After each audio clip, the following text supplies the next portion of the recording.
6ನೇ ತರಗತಿಯ ಗಣಿತ ಪಾಠಕ್ಕೆ ಸ್ವಾಗತ. ಇಂದಿನ ಪಾಠದಲ್ಲಿ ನಾವು ಮೂಲ ರೇಖಾಗಣಿತದ ಪರಿಕಲ್ಪನೆಗಳ ಬಗ್ಗೆ ಕಲಿಯುತ್ತೇವೆ. ಈ ಪಾಠದಲ್ಲಿ ನಾವು ಬಿಂದುವಿನ ಬಗ್ಗೆ ಕಲಿಯುತ್ತೇವೆ. ರೇಖಾಗಣಿತವು ಗಣಿತದ ಒಂದು ಪ್ರಮುಖ ಭಾಗವಾಗಿದೆ ಮತ್ತು ಈ ಪರಿಕಲ್ಪನೆಗಳನ್ನು ಅರ್ಥಮಾಡಿಕೊಳ್ಳುವುದು ಬಹಳ ಮುಖ್ಯ. ಜ್ಯಾಮಿತಿಯಲ್ಲಿ ಬಿಂದು ಎಂದರೆ ಒಂದು ನಿರ್ದಿಷ್ಟ ಸ್ಥಾನವನ್ನು ಸೂಚಿಸುವ ಒಂದು ಚಿಹ್ನೆ. ಬಿಂದುವು ಯಾವುದೇ ಉದ್ದ, ಅಗಲ ಅಥವಾ ಎತ್ತರವನ್ನು ಹೊಂದಿರುವುದಿಲ್ಲ. ಇದು ಕೇವಲ ಒಂದು ಸ್ಥಾನವನ್ನು ಮಾತ್ರ ಸೂಚಿಸುತ್ತದೆ. ಬಿಂದುವನ್ನು ಗುರುತಿಸಲು ನಾವು ಒಂದು ಸಣ್ಣ ಚುಕ್ಕಿಯನ್ನು ಬಳಸುತ್ತೇವೆ. ಬಿಂದುವನ್ನು ಗುರುತಿಸಲು ನಾವು ಸಾಮಾನ್ಯವಾಗಿ ದೊಡ್ಡಕ್ಷರಗಳನ್ನು ಬಳಸುತ್ತೇವೆ. ಉದಾಹರಣೆಗೆ, ನಾವು ಒಂದು ಬಿಂದುವನ್ನು ಎ ಎಂದು ಗುರುತಿಸಬಹುದು, ಹಾಗೆಯೇ ಬೇರೆ ಬಿಂದುವನ್ನು ಬಿ ಎಂದು ಗುರುತಿಸಬಹುದು. ಈ ಅಕ್ಷರಗಳು ಬಿಂದುವಿನ ಹೆಸರನ್ನು ಸೂಚಿಸುತ್ತವೆ.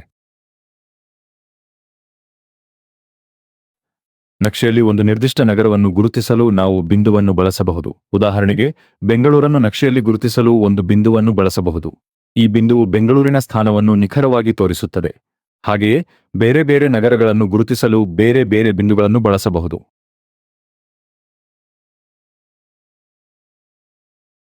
ಗಣಿತದಲ್ಲಿ ನಾವು ಬಿಂದುಗಳನ್ನು ನಿರ್ದೇಶಾಂಕಗಳ ಮೂಲಕ ಗುರುತಿಸಬಹುದು. ಉದಾಹರಣೆಗೆ 2, 3 ಒಂದು ಬಿಂದುವನ್ನು ಸೂಚಿಸುತ್ತದೆ.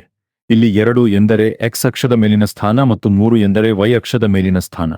ಈ ನಿರ್ದೇಶಾಂಕಗಳು ಬಿಂದುವಿನ ಸ್ಥಾನವನ್ನು ನಿಖರವಾಗಿ ನಿರ್ಧರಿಸುತ್ತವೆ. ಈಗ ಒಂದು ಅಭ್ಯಾಸದ ಪ್ರಶ್ನೆ. ಕೆಳಗಿನ ಯಾವ ಚಿತ್ರವು ಬಿಂದುವನ್ನು ಸೂಚಿಸುತ್ತದೆ? ನಿಮ್ಮ ಉತ್ತರವನ್ನು ಆರಿಸಿ. ಹೌದು, ಸರಿಯಾಗಿದೆ. ಒಂದು ಚುಕ್ಕೆಯು ಬಿಂದುವನ್ನು ಪ್ರತಿನಿಧಿಸುತ್ತದೆ. ಈಗ ಒಂದು ಕಠಿಣ ಪ್ರಶ್ನೆ.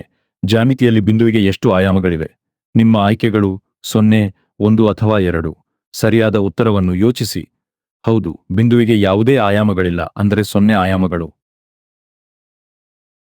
ಸಾರಾಂಶವಾಗಿ, ಬಿಂದು ಎಂದರೆ ಒಂದು ನಿರ್ದಿಷ್ಟ ಸ್ಥಾನವನ್ನು ಸೂಚಿಸುವ ಒಂದು ಚಿಹ್ನೆ. ಬಿಂದುವು ಯಾವುದೇ ಉದ್ದ, ಅಗಲ ಅಥವಾ ಎತ್ತರವನ್ನು ಹೊಂದಿರುವುದಿಲ್ಲ. ನಾವು ಬಿಂದುವನ್ನು ಗುರುತಿಸಲು ದೊಡ್ಡಕ್ಷರಗಳನ್ನು ಬಳಸುತ್ತೇವೆ. ನಕ್ಷೆಗಳು ಮತ್ತು ನಿರ್ದೇಶಾಂಕಗಳಲ್ಲಿ ಬಿಂದುಗಳನ್ನು ಬಳಸಬಹುದು.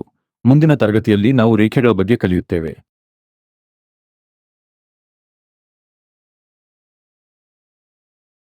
ಈ ತರಗತಿಯನ್ನು ಮುಕ್ತಾಯಗೊಳಿಸುವ ಮೊದಲು ನಾವು ಕಲಿತ ಕನ್ನಡ ಪದಗಳಿಗೆ ಸಮಾನವಾದ ಇಂಗ್ಲಿಷ್ ಪದಗಳನ್ನು ತಿಳಿಯೋಣ. ರೇಖಾಗಣಿತಕ್ಕೆ ಇಂಗ್ಲಿಷ್ನಲ್ಲಿ ಜಿಯೋಮೆಟ್ರಿ ಎನ್ನಲಾಗುತ್ತದೆ. ಬಿಂದು ಎಂದರೆ ಪಾಯಿಂಟ್, ಆಯಾಮ ಎಂದರೆ ಡೈಮೆನ್ಷನ್ ಮತ್ತು ಸ್ಥಾನ ಎಂದರೆ ಲೊಕೇಶನ್ ಅಥವಾ ಪೊಸಿಷನ್. ಈ ಇಂಗ್ಲಿಷ್ ಪದಗಳನ್ನು ನೆನಪಿಟ್ಟುಕೊಳ್ಳುವುದು ನಿಮ್ಮ ಮುಂದಿನ ಓದಿಗೆ ಶೈಕ್ಷಣಿಕವಾಗಿ ಬಹಳ ಸಹಕಾರಿಯಾಗುತ್ತದೆ. ಧನ್ಯವಾದಗಳು.